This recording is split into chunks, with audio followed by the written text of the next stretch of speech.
हाँ तो प्यारे बच्चे, आप सभी का स्वागत है हमारे YouTube channel future coaching classes पर। आज हम आपको कक्षा 12 की यूनिट फर्स्ट की भौतिक विज्ञान पढ़ाएंगे, जिसमें ये पाठ बहुत ही इम्पोर्टेंट है। तो चलिए आज देखते हैं फिजिक्स फर्स्ट यूनिट फर्स्ट।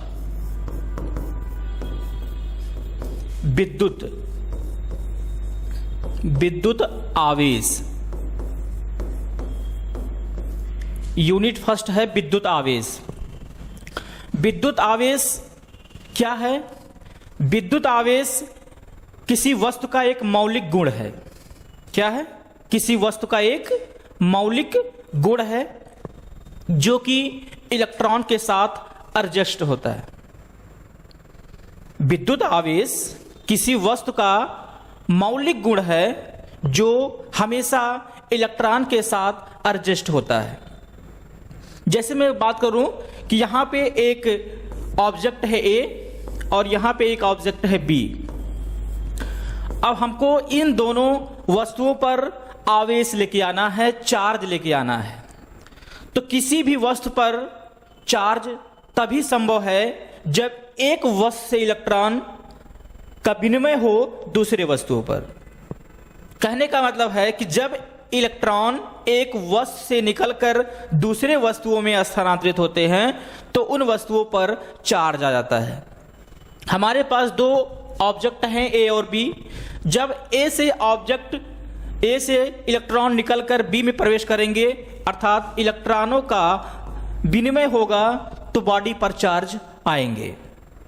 जिस वस्तु में से इलेक्ट्रॉन स्थानांतरित होता है, जो वस्तु इलेक्ट्रॉन डोनेट करता है, उस पर पॉजिटिव चार्ज आता है। उस पर पॉजिटिव चार्ज आता है। और जो वस्तु इलेक्ट्रॉन ग्रहण करता है, उस पर निगेटिव चार्ज आता है। जो वस्तुएं इलेक्ट्रॉन को ग्रहण करते हैं बेटा, उन वस्तुओं पर निगेटिव चार्ज आता है।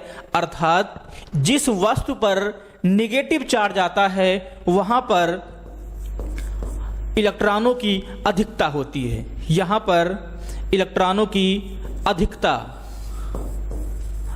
होती है, और जिन पर पॉजिटिव चार्ज आता है इनमें इलेक्ट्रॉनों की कमी होती है। इन पर इलेक्ट्रॉनों की कमी होती है। अब बात यह है कि इलेक्ट्रॉन का स्थानांतरण एक वस्तु से दूसरे वस्तु पर किस तरीके से जाता है, इनका रूपांतरण कैसे होता है, इसके बारे में देखिए। अब बात कर लें स्थानांतरण की। जैसे मैंने बोला कि आवेशन की जो विधियां हैं, आवेशन की जो क्या है विधियां, वो क्या हैं? आवेशन की विधियां। तो डालेंगे हेडिंग क्या? आवेशन की विधियां। आवेशन की विधियां। आवेशन की विधियां। तो चलिए देखिए आवेशन की विधियां क्या हैं। आवेशन की जो विधि है, पहली विधि क्या है? घर्षण द्वारा। पहला क्या है? घर्षण द्वारा। दूसरा है चालन द्वारा। चालन द्वारा। तीसरा है हमारे पास प्रेरण द्वारा। प्रेरण द्वारा। कितनी विधियां हैं? 3। एक वस्तु से इलेक्ट्रॉन रूपांतरित करने के लिए, एक स्थान से दूसरे स्थान पर भेजने के लिए हमारे पास 3 विधियां हैं।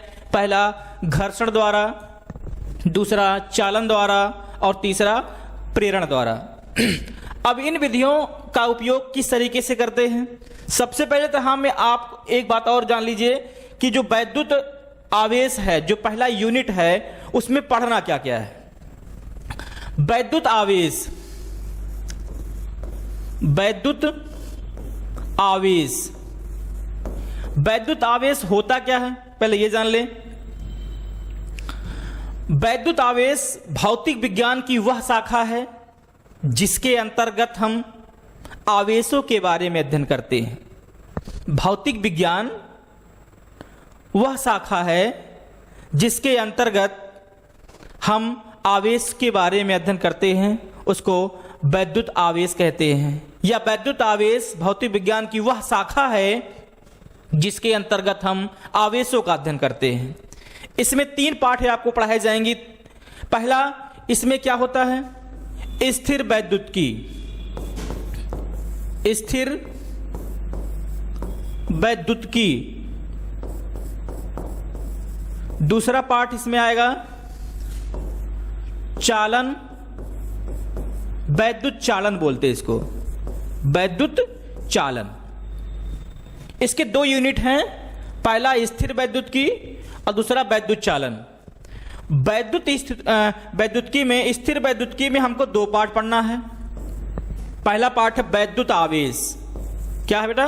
वैद्युत आवेश तथा क्षेत्र, तथा क्षेत्र। दूसरा इसमें है स्थिर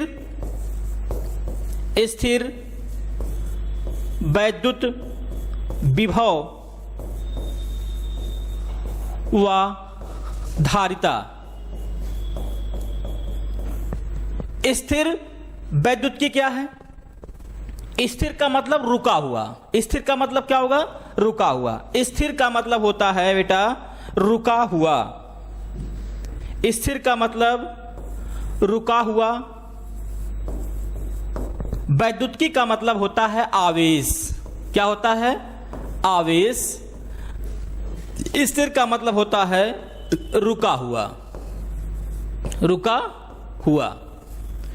स्थिर वैद्युतिकी में भौतिक विज्ञान की वह शाखा जिसके अंतर्गत हम रुके हुए आवेशों के बारे में अध्ययन करते हैं उसे स्थिर वैद्युतिकी कहते हैं। ठीक है बेटा, मेरी बात ध्यान सुनिए। क्या लिखा है? स्थिर वैद्युतिकी। स्थिर का मतलब रुका हुआ, वैद्युतिकी का मतलब होता है आवेश, रुका हुआ आवेश। भौतिक विज्ञान की वह शाखा जिसके अंतर्गत हम रुके हुए आवेशों के बारे में अध्ययन करते हैं उसको हम स्थिर वैद्युतिकी कहते हैं। इसमें 2 पाठ होता है। पहला यूनिट है वैद्युत आवेश तथा क्षेत्र, मतलब किसी आवेश को एक स्थान पर रख के उनके गुणों के बारे में अध्ययन करते हैं। किसी इलेक्ट्रॉन को किसी बिंदु पर रखकर उस आवेश के गुणों के बारे में अध्ययन किया जाता है, उसको स्थिर वैद्युतिकी बोलते हैं। उसको मूव नहीं कराते, गत नहीं करते, एक स्थिर बिंदु पर लाके रख देते हैं। दूसरा क्या है? स्थिर वैद्युत विभव और धारिता। उसके बाद इसमें क्या है? वैद्युत चालन आएगा। वैद्युत का मतलब होता है आवेश, चालन का मतलब प्रवाह। इस वैद्युत चालन में भौतिक विज्ञान की वह शाखा है जिसके अंतर्गत हम प्रवाहित आवेशों के बारे में पढ़ते हैं। इसमें सिर्फ एक ही पाठ है जिसका नाम है वैद्युत चालन, जिसका नाम है वैद्युत चालन। चलिए हम फिर से अपने टॉपिक पर चलते हैं। अब आपको बताएंगे कि घर्षण द्वारा इलेक्ट्रॉन का रूपांतरण किस तरीके से किया जाता है। जैसे देखिए बेटा, हमारे पास एक वस्तु है, इसमें जो है इलेक्ट्रॉन, प्रोटॉन और न्यूट्रॉन तीनों कण पाए जाते हैं। किसी भी वस्तु में प्लस चार्ज, धनावेश, जितने धनावेश होते हैं उतने ही ऋण आवेश पाए जाते हैं। घर्षण द्वारा आवेशन, घर्षण द्वारा आवेशन। घर्षण द्वारा आवेशन कैसे किया जाता है? वस्तु जो होते हैं वो पदार्थ से मिलके बनते हैं, पदार्थ जो होते हैं वो अणु से मिलके बनते हैं, अणु जो होते हैं वो परमाणु से मिलके बना होता है। वस्तु कई पदार्थों से मिलके बनते हैं, पदार्थ कई अणुओं से मिलके बनता है और अणु कई हजार परमाणुओं से मिलकर बनते हैं। ये हमारा जो आपका ये सर्किट दिख रहा है। अगर हम बात कर लें घर्षण की, जैसे हमारे पास 2 ऑब्जेक्ट हैं। हमारे पास कितना ऑब्जेक्ट है? 2। क्लोरीन Cl, इसका परमाणु क्रमांक 7 होता है, इसका होता है 17। अब इनके भीतर एक नाभिक होती है। क्या होती है? नाभिक। नाभिक जो होते हैं बच्चा, वो दो कणों से मिलकर बने होते हैं। किन कणों से मिलकर बनते हैं? नाभिक दो कणों से मिलकर बना होता है, न्यूट्रॉन और प्रोटॉन। जैसे हम बात कर ले न्यूट्रॉन की, तो इसमें जो है 7 न्यूट्रॉन होंगे और 7 प्रोटॉन होते हैं। नाभिक में प्रोटॉनों की संख्या और न्यूट्रॉनों की संख्या बराबर होती है। जितने न्यूट्रॉन होंगे उतने ही प्रोटॉन होंगे, और इलेक्ट्रॉनों की संख्या प्रोटॉनों की संख्या के बराबर होती है। जितने प्रोटॉन नाभिक के भीतर पाए जाएंगे उतने ही इलेक्ट्रॉन नाभिक के बाहर कक्षक में गति करते हैं। तो यहां पे क्या होगा, इसको जरा देखिए। अब यहां पे ये क्या है, नाभिक है जिसमें न्यूट्रॉन और प्रोटॉन उपस्थित हैं। न्यूट्रॉन और प्रोटॉन दो कण उपस्थित हैं और इसके बाहर एक कक्षक बनी होती है। यहां पे क्या होते हैं बच्चा, ये कक्षक बने होते हैं जिसमें इलेक्ट्रॉन चक्कर लगाते हैं। क्या चक्कर लगाते हैं? इलेक्ट्रॉन चक्कर लगाते हैं। इन सभी में इलेक्ट्रॉन उपस्थित होते हैं। के, एल, एम, एन, इस तरीके से इनका नाम होता है। यहां पे क्या होते हैं, इलेक्ट्रॉन रखे होते हैं और ये इलेक्ट्रॉन अपनी कक्षा में चक्कर लगाते हैं। ठीक है। अब बारी ये आई कि न्यूट्रॉन और प्रोटॉन है क्या। बेटा जो न्यूट्रॉन होता है वो एक उदासीन कण है, और जो प्रोटॉन है इस पर क्या होता है, धनावेश होता है, ये धनावेशित होता है। न्यूट्रॉन उदासीन होता है जबकि प्रोटॉन धनावेशित होता है, इसलिए पूरी नाभिक में धन आवेश पाए जाते हैं। न्यूट्रॉन पर कोई आवेश नहीं होता। आवेश किस पे होता है? प्रोटॉन पे होता है, और भी कैसा, धनावेशित होते हैं, इसलिए पूरी नाभिक कैसी होती है, धनावेशित होती है। अब न्यूट्रॉन उदासीन है तो इसको रखा क्यों गया? क्योंकि न्यूट्रॉन का द्रव्यमान होता है। न्यूट्रॉन का द्रव्यमान, प्रोटॉन का द्रव्यमान, दोनों आपस मिलकर परमाणु के द्रव्यमान के बराबर होते हैं। अब बात ये आई कि न्यूट्रॉन और प्रोटॉन, अब देखो यहां पे इस कक्षक में जो है प्लस चार्ज है और कक्षक के इस नाभिक में प्लस चार्ज है, कक्षक पर माइनस चार्ज है, तो इनके बीच में एक आकर्षण बल कार्य करता है। क्या कार्य करेगा? नाभिक का आकर्षण बल कार्य करता है जो इनको बांध के रखता है। जैसे जैसे हम कक्षक से दूर जाते रहेंगे वैसे नाभिक का आकर्षण बल घटता जाएगा, और एक समय ऐसा आएगा कि इन पर नाभिक का आकर्षण बल नहीं कार्य करेगा। जिन इलेक्ट्रॉन पर नाभिक का आकर्षण बल नहीं कार्य करता है उस इलेक्ट्रॉन को बोलते हैं मुक्त इलेक्ट्रॉन, और ये इलेक्ट्रॉन अपनी कक्षा में अपने इच्छा अनुसार गति करते हैं, अर्थात इनको क्या बोलते हैं, मुक्त इलेक्ट्रॉन कहा जाता है। चलिए आगे देखते हैं। मैंने आपको बताया था घर्षण द्वारा आवेशन की जो विधि बता रहे हैं, घर्षण द्वारा बताना है। घर्षण द्वारा आवेशन की विधि, घर्षण द्वारा आवेशन की विधि, या घर्षण द्वारा सिर्फ आवेशन की ही बात कर लेते हैं। घर्षण द्वारा आवेशन, चलिए देखिए। जैसे हमने बोला कि हमारे पास एक ऑब्जेक्ट है और एक दूसरा, हमारे पास दो ऑब्जेक्ट हैं, एक ऑब्जेक्ट ए है और एक ऑब्जेक्ट हमारे पास बी है। ये ए है और ये हमारे पास क्या है, बी है। अब इनके बीच में क्या होता है, नाभिक होगा। तभी मैं बोल दूं कि यहां पे क्या है, इसके पर 12 प्रोटॉन हैं और 12 इलेक्ट्रॉन हैं। 12 प्रोटॉन और 12 न्यूट्रॉन हैं। या इलेक्ट्रॉनों की संख्या, आपको पता है इलेक्ट्रॉनों की संख्या प्रोटॉनों की संख्या के बराबर होता है, तो मैंने बोल दिया कि यहां पे 12 प्रोटॉन हैं और 12 क्या हैं, इलेक्ट्रॉन हैं। इस पे मैंने बोल दिया कि यहां पे 16 प्रोटॉन हैं और 16 इलेक्ट्रॉन हैं। हमारे पास दो ऑब्जेक्ट हैं, एक पर 12 प्रोटॉन और 12 इलेक्ट्रॉन है, एक पे 16 प्रोटॉन और 16 इलेक्ट्रॉन हैं। क्योंकि ऑब्जेक्ट में इलेक्ट्रॉन, परमाणुओं में इलेक्ट्रॉन और प्रोटॉन दोनों एक दूसरे के बराबर होते हैं। अब इसके बीच में जो नाभिक है, यहाँ पे इसमें न्यूट्रॉन और प्रोटॉन हैं। इसके बाहर क्या बने होते हैं? कक्षक बने होते हैं, जिसमें इलेक्ट्रॉन चक्कर लगाते हैं। छोटे छोटे क्या रखे गए हैं? इलेक्ट्रॉन रखे गए हैं। यहाँ पे छोटे छोटे क्या हैं? ये इलेक्ट्रॉन है। पहले कक्षक में 2 होता है, दूसरे में 8 होता है। तो सपोज कीजिएगा कि यहाँ इलेक्ट्रॉन हैं, ये जो हैं इलेक्ट्रॉन हैं। अब क्या करते हैं? इस ऑब्जेक्ट पर भी इलेक्ट्रॉन है और यहाँ पे भी इलेक्ट्रॉन है। ये इनके कक्षक हैं और कक्षकों पर क्या उपस्थित रहते? कक्षकों में इलेक्ट्रॉन गति करते हैं।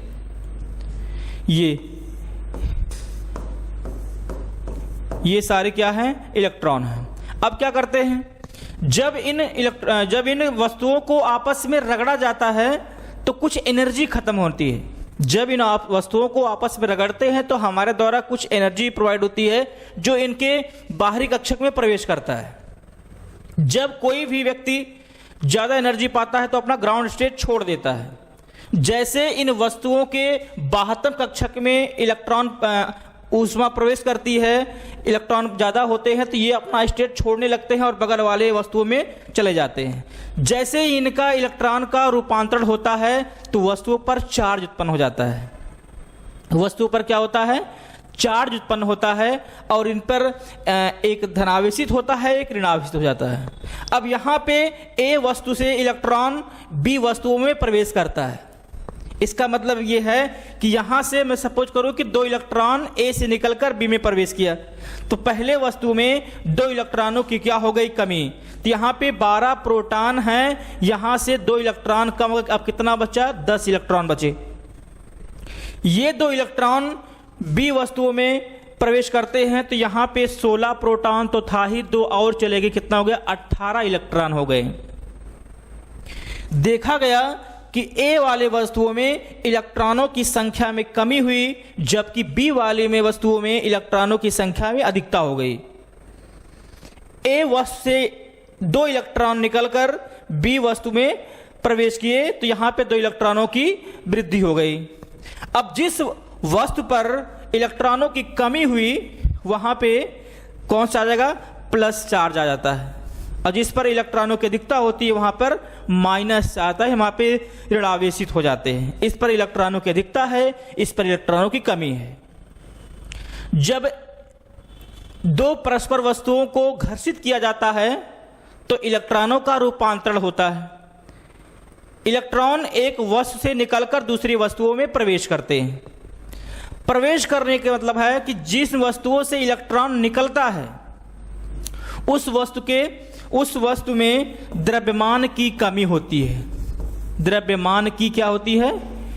कमी होती है।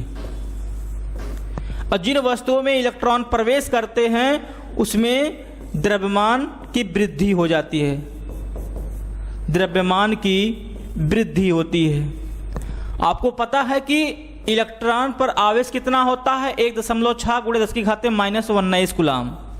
जबकि 1 इलेक्ट्रॉन का द्रव्यमान जो होता है वो 9.1 × 10⁻31 किलोग्राम होता है। जब इलेक्ट्रॉनों में कमी होगी तो उस पदार्थ के द्रव्यमान घट जाएंगे, क्योंकि इलेक्ट्रॉन निकलकर दूसरे वस्तुओं में जा रहा है और इलेक्ट्रॉन का अपना एक भार होता है। ये आवेशन की विधियां है। घर्षण द्वारा हम किसी भी ऑब्जेक्ट के ऊपर चार्ज स्थानांतरित कर सकते हैं। किसी भी वस्तु पर चार्ज तभी उपस्थित होता है जब उस पर इलेक्ट्रॉन का रूपांतरण हो। आवेश एक वस्तु से दूसरी वस्तुओं में जाए, उस वस्तु पर आवेश आना तभी संभव है। चलिए दूसरी बात देखते हैं। अब जैसे हमने कहा कि हमारे पास एक वस्तु ए है और एक वस्तु क्या है? ये बी। अब बिंदु ए से बी की तरफ इलेक्ट्रॉन का रूपांतरण हो रहा है। जब 2 वस्तुओं को आपस में घर्षित नहीं किए थे तो दोनों वस्तुएं कैसी थी? कुचालक थी। जब 2 कुचालक वस्तुओं को घर्षित किया जाता है तो इलेक्ट्रॉन का रूपांतरण होता है। अर्थात इसमें पॉइंट में क्या लिखेंगे, दो कुचालक वस्तुओं को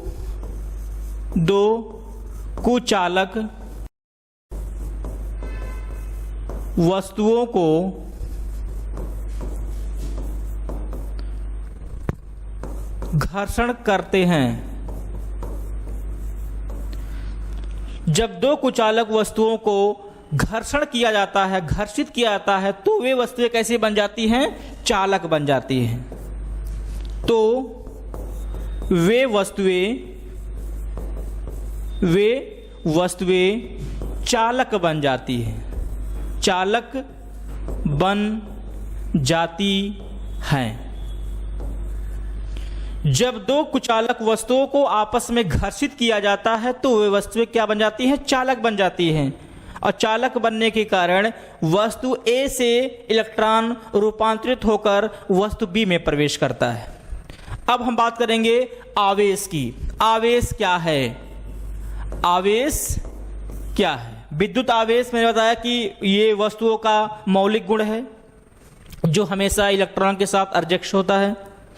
अब आवेश के बारे में पढ़ लें। आवेश प्रदर्शित किससे करते हैं? आवेश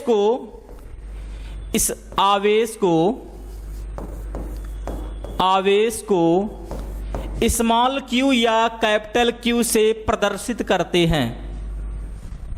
आवेश को स्मॉल क्यू या कैपिटल क्यू से प्रदर्शित करते हैं। यह एक क्या है? अदिश राशि है। यह एक अदिश राशि है। अदिश राशि कैसे है?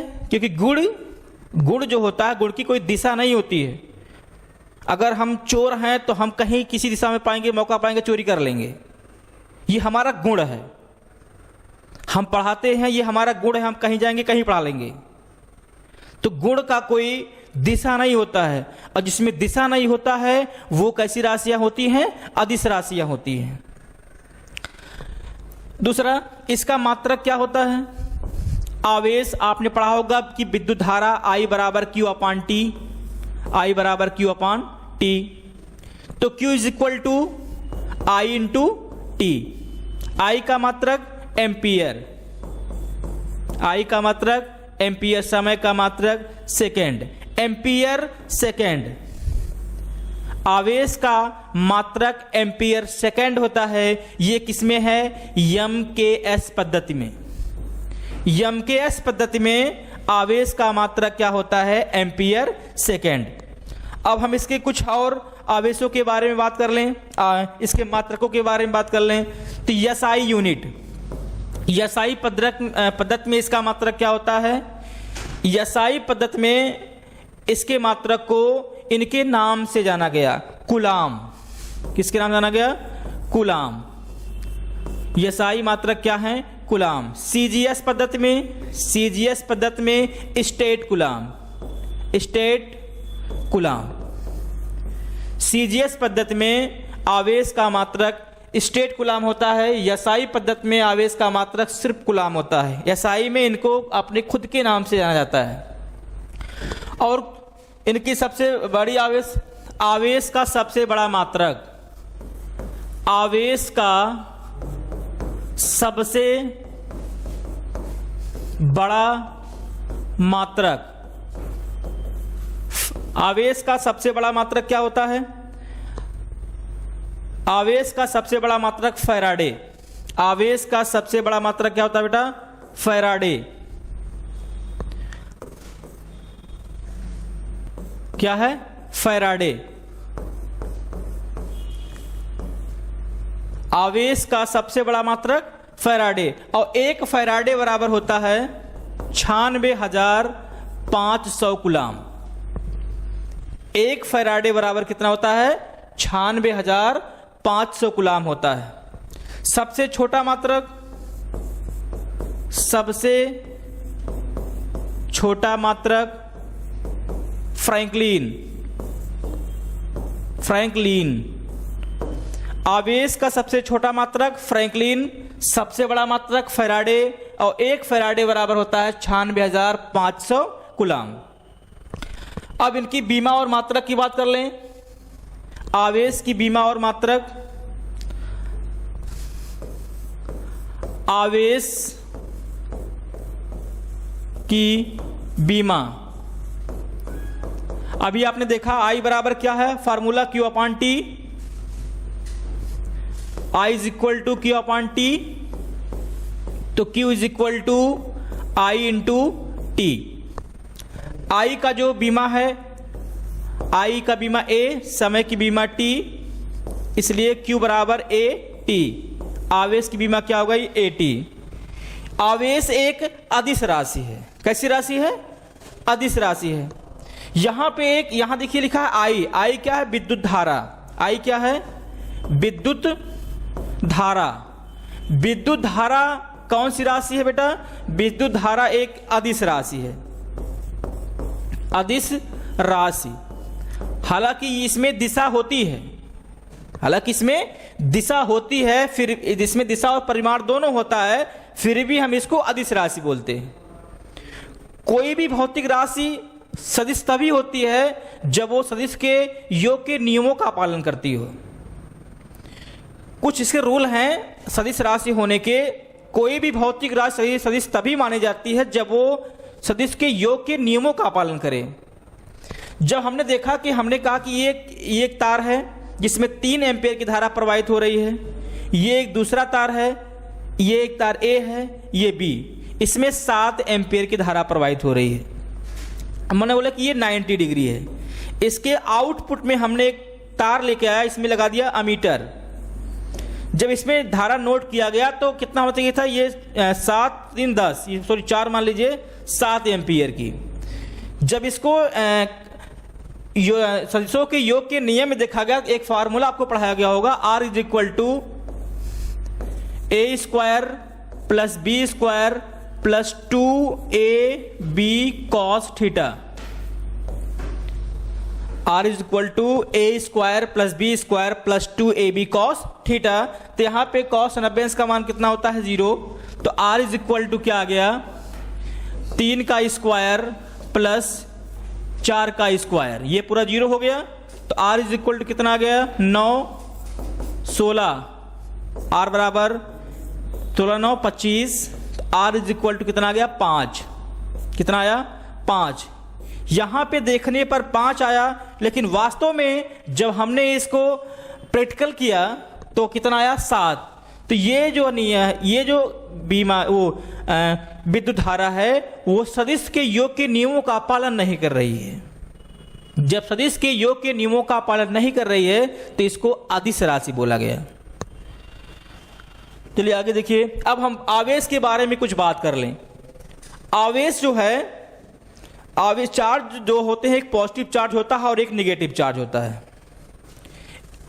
पॉजिटिव समान प्रकार के आवेशों के बीच में, समान प्रकार के आवेशों के बीच में कौन सा बल लगता है बेटा, प्रतिकर्षण बल लगता है। कौन सा बल, प्रतिकर्षण बल। समान प्रकार के आवेशों के बीच में प्रतिकर्षण बल कार्य करता है, जबकि विपरीत प्रकार के आवेशों के बीच में आकर्षण बल कार्य करता है। जबकि विपरीत प्रकार के आवेशों के बीच में आकर्षण बल कार्य करता है। अब ये समान प्रकार के अणुओं के आवेशों के बीच में प्रतिकर्षण, विपरीत प्रकार के आवेशों के बीच में आकर्षण बल क्यों कार्य करता है। देखिए यहां पे यूनान देश के एक वैज्ञानिक थे जिनका नाम था थेल्स। इन्होंने बताया कि जब अंबर नामक पदार्थ को, किसको, अंबर नामक पदार्थ, अंबर नामक पदार्थ। अच्छा आपको मैं एक बात बता दूं, आपने ये नॉर्मली प्रैक्टिकल किया होगा कि प्लास्टिक की कंघी जिससे आप बाल झाड़ते हैं, उसको आप अपने सूखे बाल पर खूब तेज से रगड़िए और कागज के टुकड़े के पास लेके जाइए। जब आप कंघी को अपने सूखे बाल पर रगड़ेंगे तो उसको कागज के टुकड़े के पास लेके जाएंगे तो एक हलचल सी देखेंगे।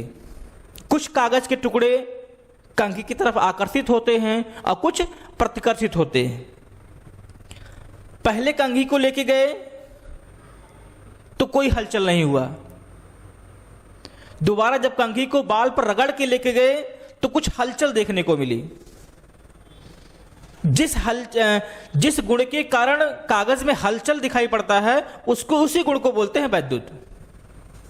उसी गुण को क्या बोलते हैं? वैद्युत बोलते हैं। उन्होंने थेल्स ने क्या बताया कि अंबर नामक पदार्थ, यदि हम किसी अंबर नामक पदार्थ को ऊन से रगड़ें, किसी अंबर नामक पदार्थ को ऊन से रगड़ें तो अंबर नामक पदार्थ आवेशित हो जाता है, वैद्युतमय हो जाता है, उसमें वैद्युत के गुण उत्पन्न होते हैं। ये कागज के छोटे छोटे टुकड़े को आकर्षित अथवा प्रतिकर्षित कर सकता है। फिर एक वैज्ञानिक गिलबर्ट, उन्होंने बताया कि आबनूस की भांति संसार में और भी ऐसे पदार्थ हैं जिनको घर्षण करने से उसमें भी वैद्युत के गुण उत्पन्न होते हैं। उन्होंने बताया आबनूस की छड़, किसकी छड़?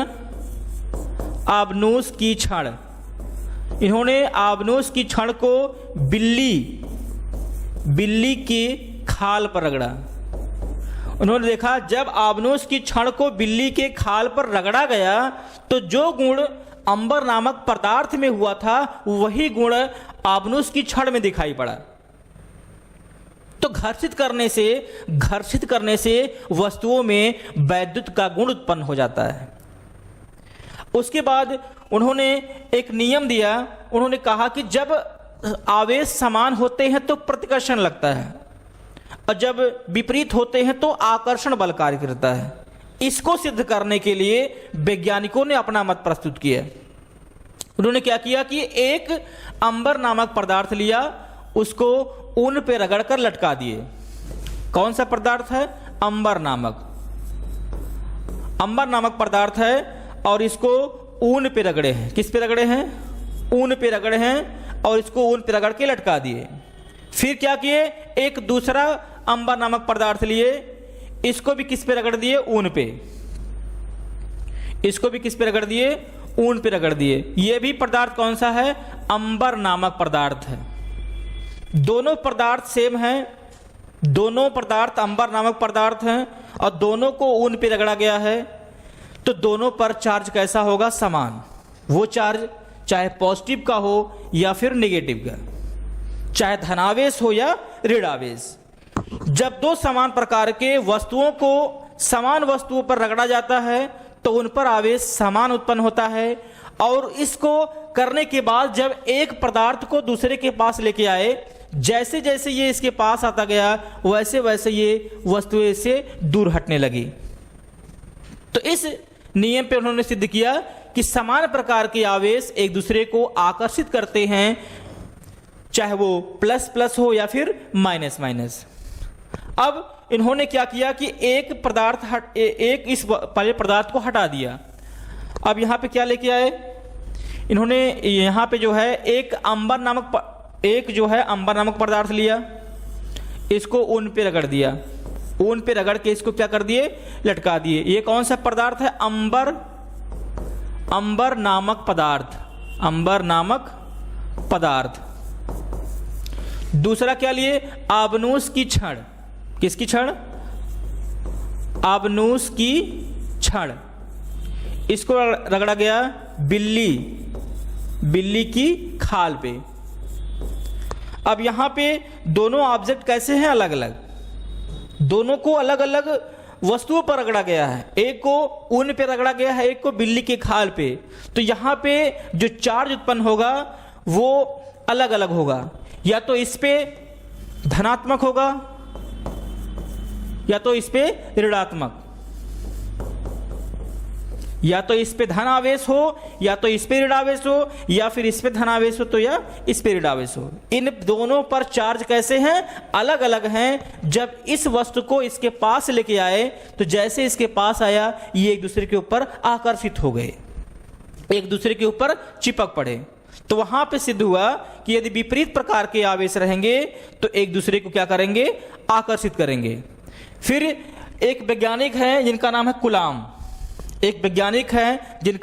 पहले मैं आपको आवेश के बारे में बता दूं कि आवेश में भी आपने फार्मूला पढ़ा कि I बराबर Q/T होता है। क्या होता है? I is equal to Q/T। I क्या है? इसको बोलते हैं विद्युत धारा। इसको क्या बोलते हैं? विद्युत धारा। किसी चालक तार में आवेश के प्रवाह की समय दर को विद्युत धारा बोलते हैं। यदि कोई चालक तार है, इसमें हम विद्युत धारा प्रवाहित करें, आवेश प्रवाहित करें, तो इसके चारों तरफ एक वैद्युत क्षेत्र बन जाता है। क्या बन जाता है? वैद्युत क्षेत्र। आवेश के प्रवाह से चालक तार के चारों तरफ एक वैद्युत क्षेत्र उत्पन्न होता है। कब होता है? जब इस चालक तार में आवेश प्रवाहित होने लगा। आवेश का प्रवाह कब होता है? आवेश का प्रवाह इलेक्ट्रॉन के बहने से होता है। विद्युत धारा, धारा प्रवाह, इलेक्ट्रॉनों के लगातार प्रवाहित होने से किसी चालक तार में विद्युत धारा उत्पन्न होती है। किसी चालक तार में आवेशों का प्रवाह या इलेक्ट्रॉनों का प्रवाह किस पर निर्भर करता है? वोल्टेज पे। किस पे करता है? वोल्टेज। वोल्टेज क्या है? वोल्टेज ये इलेक्ट्रॉन को धक्का देता है, पुश करता है। जिस तार में ज्यादा वोल्टेज की होगी उसमें करंट ज्यादा प्रवाहित होती है। अब ये आपका क्या है? विद्युत धारा है। करंट दो होते हैं, एक प्रत्यावर्ती धारा होती है, एक दृश्य धारा होती है। प्रत्यावर्ती को एसी करंट बोलते हैं और दृश्य धारा को डीसी करंट कहा जाता है। अब बात हमने किया कूलाम की, तो कूलाम एक वैज्ञानिक हैं। इन्होंने अपना क्या मत दिया? कूलाम ने बताया कि यदि कोई आवेश है, पहली बात समझ लीजिए कि अगर कोई आवेश है तो इसके चारों तरफ एक वैद्युत क्षेत्र उत्पन्न होता है। किसी आवेश के चारों तरफ क्या होता है? एक वैद्युत क्षेत्र उत्पन्न होता है। क्यों? क्योंकि उस आवेश से वैद्युत तरंगें निकलती हैं और वे तरंगे जहां तक फैले होते हैं उसको वैद्युत क्षेत्र कहते हैं। कूलाम ने दो बिंदु आवेशों के बीच में अपना एक नियम प्रस्तुत किया, जिसे कूलाम का नियम कहते हैं। इन्होंने दो बिंदु आवेशों के बीच स्थिर बिंदु आवेश, आप याद रखिएगा कि हम स्थिर आवेशों के बारे में अध्ययन करते हैं यूनिट फर्स्ट में। इसमें इन्होंने दो आवेशों के बीच में एक बल के बारे में बताया। उन्होंने क्या कहा? जिसे एक बात बताइए, मैं बोल दूं कि यहां पे एक प्लस आवेश है और यहां पे एक माइनस आवेश है। यदि मैं इस प्लस आवेश को इस माइनस आवेश के पास लेके जाऊं तो इनके बीच में कौन सा बल कार्य करेगा? तो आपने बोला कि सर ये एक प्लस है एक माइनस है, इसका मतलब ये विपरीत प्रकार के आवेश हो गए। और विपरीत प्रकार के आवेशों के बीच में हमेशा आकर्षण बल ही कार्य करता है। अब मैंने बोल दिया कि ये प्लस आवेश है, इसको हम प्लस आवेश के पास लेके जाएंगे तो कौन सा बल कार्य करेगा? तब आप लोग बोलेंगे कि सर ये समान प्रकार के आवेश हैं, इनके बीच में हमेशा प्रतिकर्षण बल कार्य करता है। लेकिन यदि मैं ये बोल दूं कि इस पर कोई चार्ज नहीं है, इन पर कोई चार्ज नहीं है, अब हम बोल दिए कि Q1 आवेश को Q2 के पास लेके जाते हैं। मैंने इस पे चार्ज नहीं लिखा, मैंने सिर्फ लिख दिया कि ये Q1 है और इस Q1 आवेश को हम Q2 आवेश के पास लेके जाएं तो कौन सा बल कार्य करेगा? तो यहां पे कौन सा बल कार्य करेगा? यहां पे चार्ज लिखा नहीं है, ये पॉजिटिव है कि नेगेटिव इस पे लिखा नहीं है। जब आवेश पर चार्ज ना लिखा हो तो वहां पे दोनों बल हम एक साथ बोलते हैं, आकर्षण तथा प्रतिकर्षण। आकर्षण भी हो सकता है और प्रतिकर्षण भी हो सकता है। यही बात कूलाम ने अपने नियम में बताया है। कूलाम ने क्या बताया? इन्होंने कहा कि माना दो आवेश हैं, एक Q1 है और एक क्या है? Q2। क्या है? Q2। ये एक दूसरे से r दूरी पर निर्वात में स्थिर हैं। हमेशा स्थिर आवेश के बारे में बात करेंगे क्योंकि स्थिर आवेश के बारे में ही पढ़ना है। अब इनकी बीच की दूरी कितना बेटा? r। ये आवेश निर्वात में एक दूसरे से r दूरी पर स्थित हैं, इनके बीच लगने वाले बल के संबंध में पढ़ना है।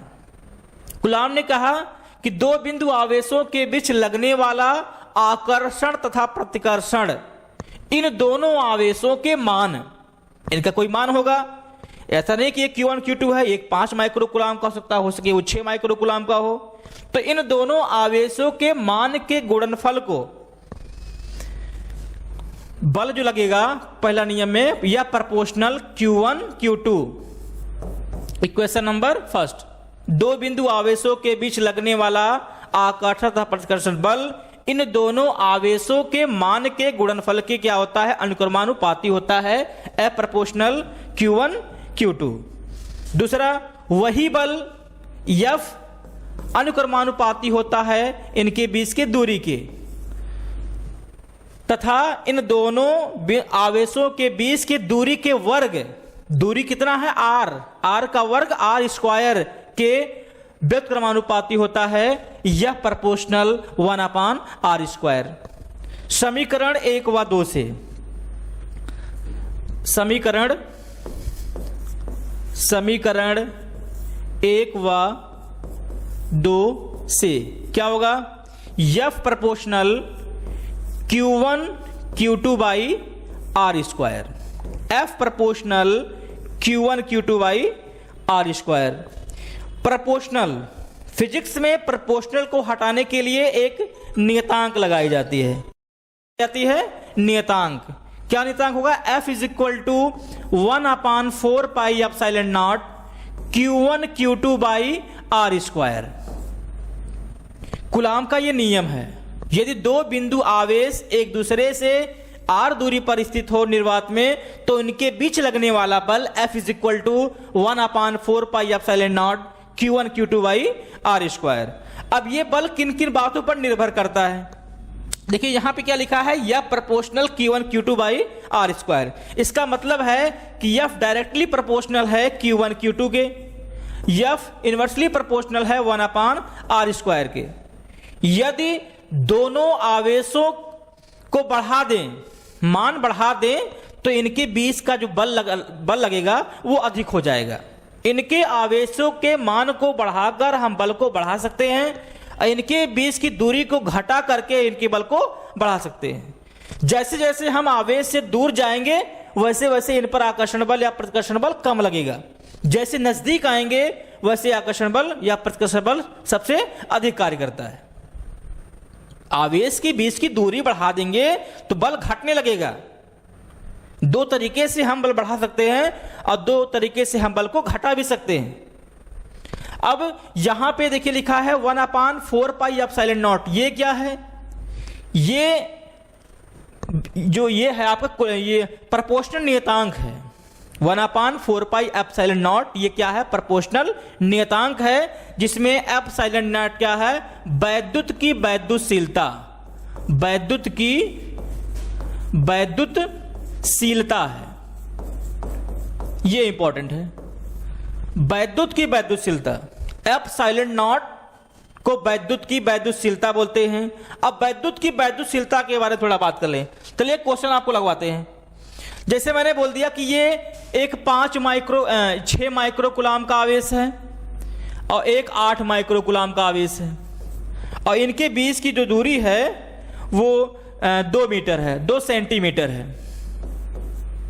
कितनी है, 2 सेंटीमीटर। अब इनके बीच लगने वाले बल की गणना करनी है। अभी हमने फार्मूले में पढ़ा, क्या होता है formula, F is equal to 1/4 pi epsilon naught Q1 Q2 by r square. Q1 का मान कितना दिया है, Q1 बराबर दिया है 6 माइक्रो कूलाम। कितना दिया है, 6 माइक्रो कूलाम। लेकिन कूलाम का मात्रक माइक्रो कूलाम नहीं होता, कूलाम का आवेश का मात्रक माइक्रो कूलाम नहीं होता, आवेश का मात्रक सिर्फ कूलाम होता है। तो इसको कूलाम में बदलेंगे तो 1 माइक्रो कूलाम बराबर कितना होता है, 10⁻⁻6 कूलाम। इसलिए 6 माइक्रो कूलाम बराबर क्या हो जाएगा, 6 × 10⁻⁻6 कूलाम बन जाएगा।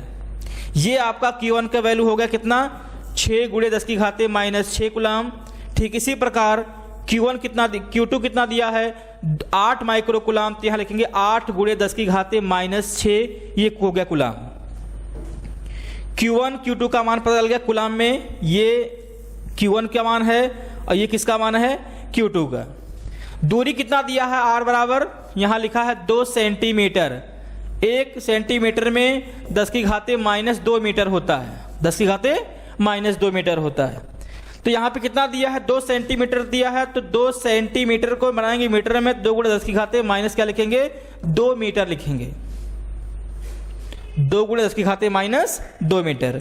अब इन वैल्यूओं को इस इक्वेशन में रखते हैं तो क्या लिखेंगे, इस इक्वेशन में रखा जाए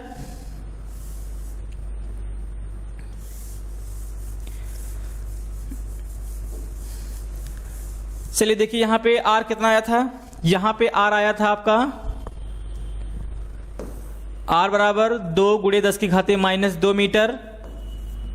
एक फार्मूला क्या है, F is equal to 1/4 pi epsilon naught Q1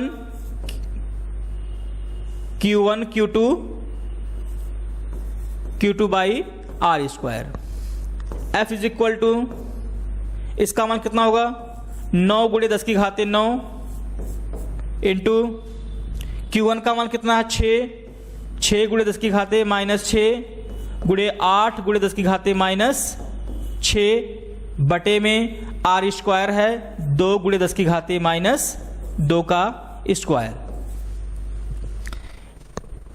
वर्गों का कभी वर्ग नहीं होता, वर्गों का वर्गों से गुणा करते हैं। तो यहां कितना होगा, F इज इक्वल टू, घात को एक तरफ कर लेते हैं, घात को एक तरफ कर लेंगे, अंक को एक तरफ करते हैं तो कितना बचा, 9 गुणे 6 गुणे 8 गुणे 10 की घाते 9 6 कितना हो गया ये 12 माइनस के 12 बटे में 2 का वर्ग 4 और 2 दूना 4 10 की घाते माइनस 4 10 की घाते माइनस 4 ऊपर जाएगा तो ये हो जाएगा प्लस में 10 की घाते माइनस 4 नीचे है माइनस में तो ऊपर जाएगा तो चिन्ह क्या हो जाएगा, बदल जाएगा। तो क्या बन जाएगा, F इज इक्वल टू